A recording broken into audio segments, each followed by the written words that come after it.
My name is Emily, a 38-year-old office worker.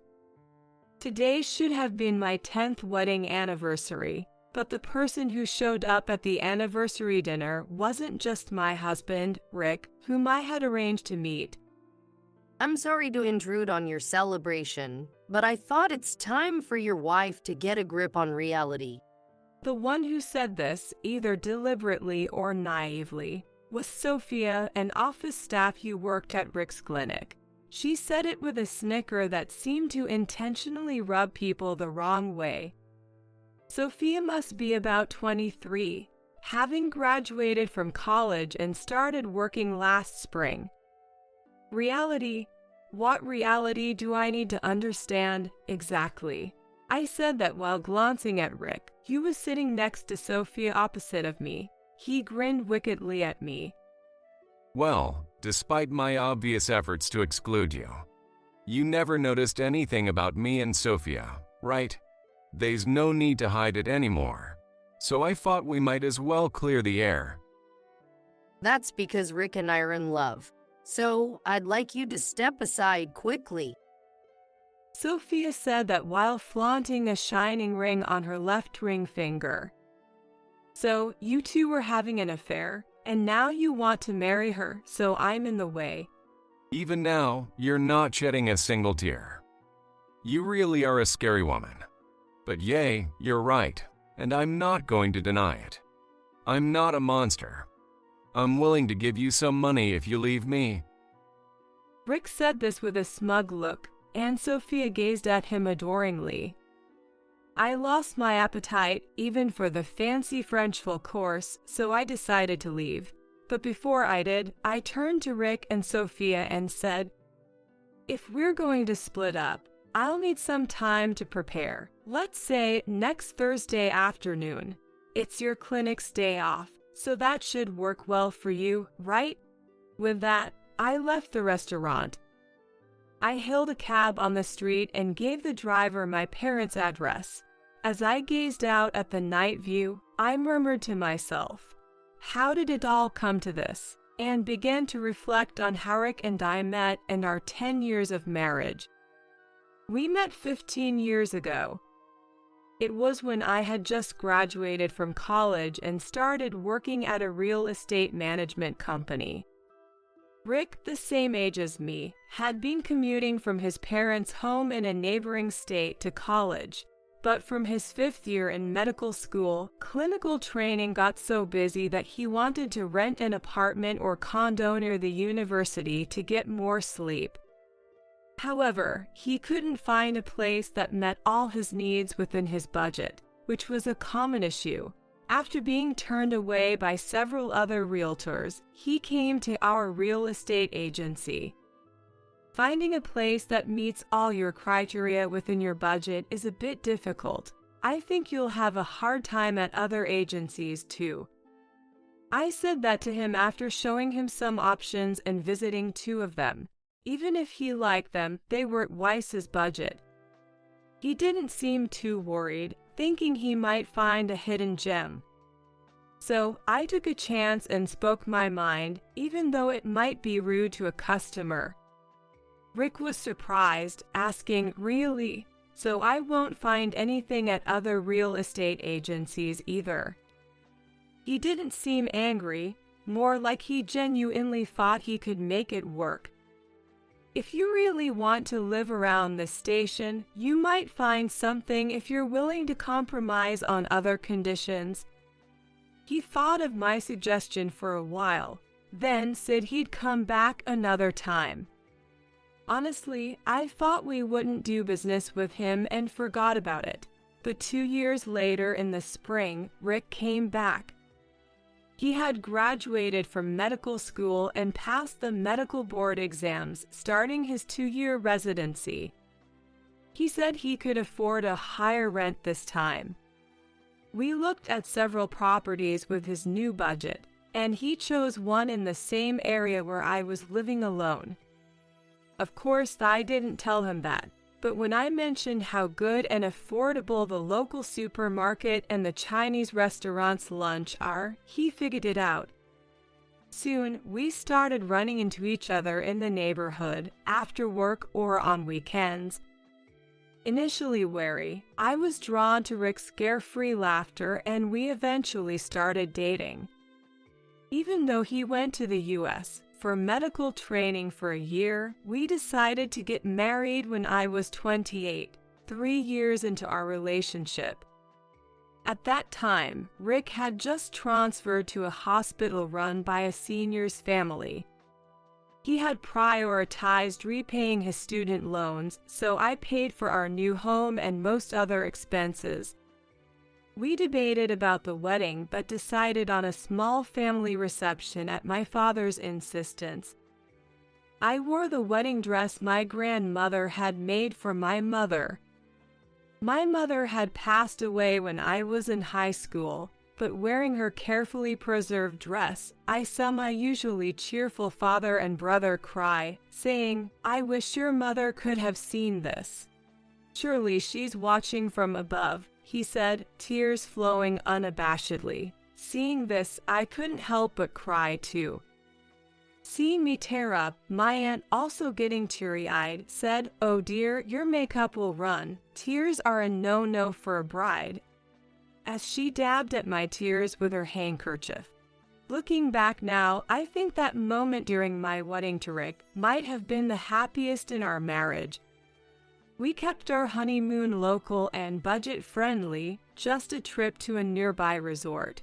Rick, looking a bit guilty for not arranging a lavish trip like some of his friends did, apologized. I took his hand and said, "Don't worry about it. What matters is feeling happy, not comparing ourselves to others." And so, we enjoyed hopping from one place to another during our honeymoon, hand in hand. For a while after, as a young doctor, Rick often had night shifts.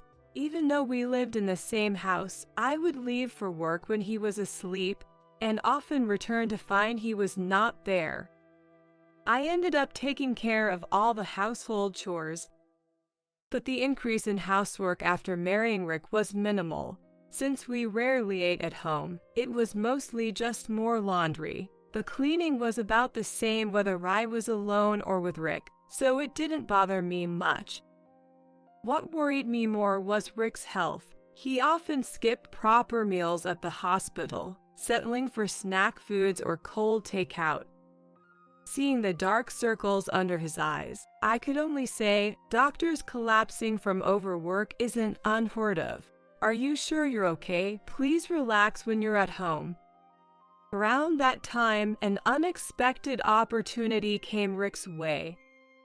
An elderly doctor, a senior alumnus of Rick's university and a colleague of his mentor, was considering retirement. He was looking for someone to take over his patients. His maternity clinic was known for its trusted, personalized care and was popular among families for generations. The owners then, a couple who had run the clinic together, had no family or relatives to pass it on to and were at a loss. Rick's mentor suggested him for the job. Coming from a non-medical family, Rick seemed like the perfect successor. Although he was initially hesitant about obstetrics and gynecology, Rick was inspired by the sense of mission he felt from the owners during his visit and decided to take up the mantle. From then on, despite the frequent night shifts, Rick was dedicated to his mission of overseeing the miracle of life. I supported him as best I could, standing by his side. Rick started his new life as the town's obstetrician gynecologist at the old doctor's maternity clinic. The cheerful and young Rick quickly became popular at the clinic, with patients saying they felt reassured knowing he was taking over it. Around that time, I began visiting the clinic more often on weekends, learning about business and personnel management from the retiring director's wife. People often asked me when we would have our own baby. Apparently, whenever asked, Rick would say, "I'd welcome a baby anytime, but my wife wants to prioritize her career for now." I knew he meant no harm, but every time someone took his words to heart and told me, work is important, but consider your physical capability, it felt like a tight squeeze on my heart. The reason I couldn't prioritize starting a family wasn't career ambition, but the financial burden that fell heavily on me. It was 10 years since Rick graduated. We had just finished paying off his student loans, but our life together wasn't exactly comfortable. Rick's salary as a doctor was decent, but he always said, when I take over the clinic, I'll get the existing medical equipment, but there are things I want to upgrade. We need to save as much as we can for that, on top of the payment to the clinic owners. So we put almost all of his salary into savings, and I covered our living expenses with mine. Around the same time, Rick's dad retired early due to health issues, leaving his mom worried about their smaller-than-expected pension and severance package. She asked us to send them $1,000 a month. I thought this was too much and discussed it with Rick. He responded indecisively, saying, if I take on that burden, we won't be able to save $12,000 a year, affecting our credit and collateral when borrowing for the clinic. He only replied with hesitant words. Meanwhile, my phone was bombarded with calls from my mother-in-law, begging for help, affecting my work. Eventually, we settled on using my entire bonus for their support, with any shortfall covered from my savings. This meant I absolutely couldn't afford to take time off work, putting farts of a child on hold. I had come to terms with it, but I wished Rick had at least confided in the clinic owners. Why make it seem like it was my selfishness preventing us from having a child? Looking back, I realized that this was when small doubts and irritations about Rick began to accumulate in my mind. Finally, Rick took over the clinic. Most of the staff, being older, retired, so we needed to hire new staff. The clinic building was also aging and needed reconstruction for better earthquake resistance. While the previous owners covered the demolition and removal costs, the expenses for the land, new building, modern medical equipment, computers, and furnishings for the hospitalization facilities flew away like feathers. Luckily, we retained the existing patients and attracted many new ones to the newly renovated clinic, so there was no worry about running out of operating funds. I was supposed to quit my job and help at the clinic full-time, but considering the financial support for my mother-in-law, I decided to keep my weekday job and help at the clinic on weekends. After about a year, my coworkers, knowing about Rick's clinic, often visited as patients. But around that time, I started receiving hesitant messages like, I hate to say this, but... They mostly said the same thing. The attitude of the doctor and the receptionist is concerning. Some were more specific, saying, I had an appointment, but the consultation was rushed and ended abruptly, or the nursing staff keeps changing, making it unsettling. True enough, staff who said they wanted to work long-term during interviews were leaving within just 2 months. When I was handling employment insurance paperwork, I found it odd and asked Rick about the high staff turnover. He said, maybe their expectations didn't match reality. You know, maternity clinics are often associated with the joy of meeting babies, but there are tough outcomes in medical settings too. Maybe that broke their spirit. I accepted that explanation at the time. But upon further reflection, the number of staff leaving seemed too high, and there were other unsettling incidents. So I started visiting the clinic not just on weekends but on weekdays too, trying to leave my job early without overtime. But then Rick told me from now on, all accounting will be handled by the office staff. You don't need to come here anymore.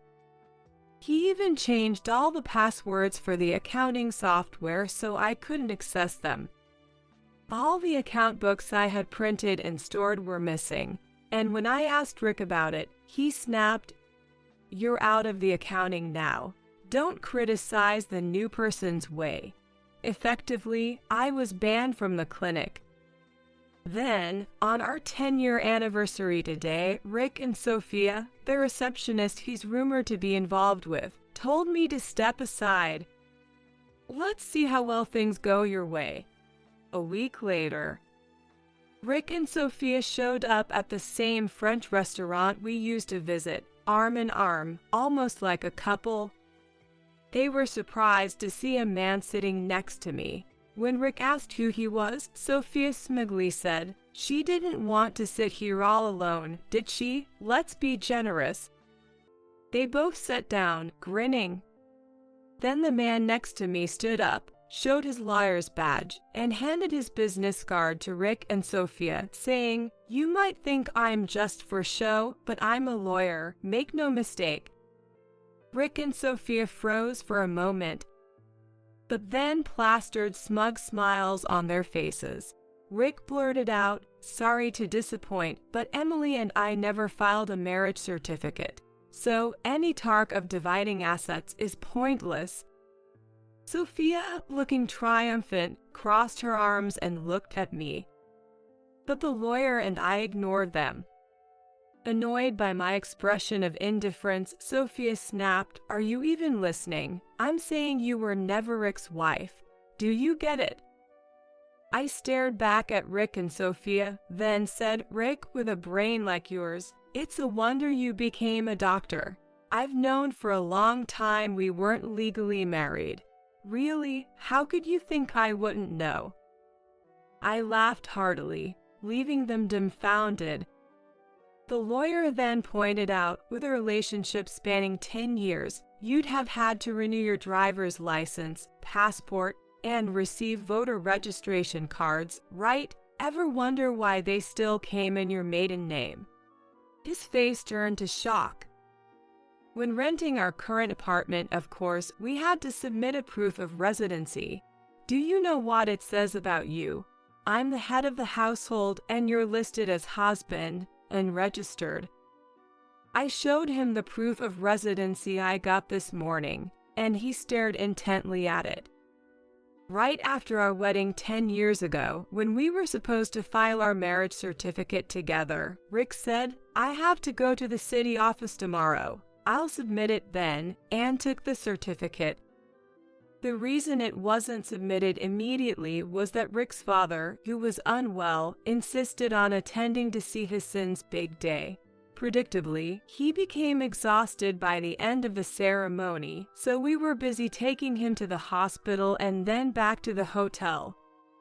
After returning from our honeymoon, I thought, now that I'm Mrs. Rick, I need to change the names on my driver's license, credit cards, and other stuff. What a hassle, but I guess I can't complain, right? I went to the city office to get a copy of the proof of residency, but the clerk told me there was no registration under Rick's surname. Puzzled, I requested it under my maiden name and received it easily. When I went to the registry office, I was informed we weren't married, no marriage certificate had been submitted. I panicked a bit at that time, but Rick continued to act like a loving husband, and he was busy training to become a gynecologist. I kept working full-time, so there were no benefits to being married anyway. I thought if we had a child, paternity might be an issue, but as long as our hearts were connected, the situation was fine by me. After explaining this, I said, thinking back, it's good we weren't legally married. With all this trouble now, being legally bound would have made things worse for me. Rick and Sophia looked confused again. I then took out some documents and spread them in front of them. I wonder why you didn't realize, but your prized maternity clinic has been struggling recently, hasn't it? I showed them copies of the clinic's cash ledger, accounts receivable, and fixed asset register. Rick looked clueless, but Sophia's face turned pale.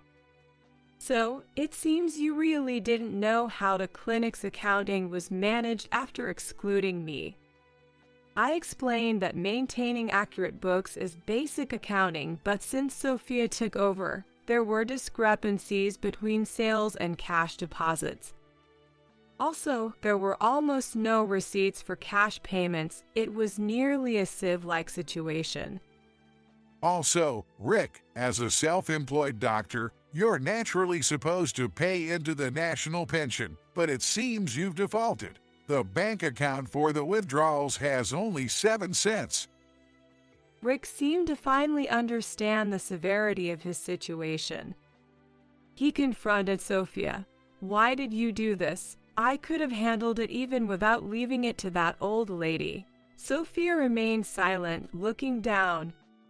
Moreover, at your clinic, procedures for employment insurance and workers' compensation for new staff are being neglected, and payments to food vendors for hospitalized patients are overdue. What? I added, "Plus, it seems staff salaries are delayed too. I found out from troubled staff members you contacted me." Rick turned to Sophia, demanding an explanation. Sophia, who had been pale-faced, retorted, "Shut up. You would care for a middle-aged man like you without any money." I couldn't listen any more and interrupted, "Please save your personal squabbles for elsewhere. I demand alimony and asset division from you, Rick, and damages for defamation from you, Sophia. Keep that in mind." Rick and Sophia, who had stopped their quarrel, turned to face me. They are just alike, a perfect match of scoundrels. Alimony and asset division. That's ridiculous. We weren't even married. And I won't pay for defamation. The lawyer then informed Rick that in a common law marriage, claims for alimony and asset division due to infidelity are recognized. Refusing to pay would only lead to court. To Sophia, he explained that her emails and calls to the clinic's contacts, smearing my reputation, were likely to be seen as defamation. Unlike private emails, the mass-sent email to multiple contacts aimed to tarnish my social standing likely had malicious intent. I warned, "If you refuse our claim, we'll take this to court. Your relationship with Rick will be proven in court and become a public record," I added, silencing them.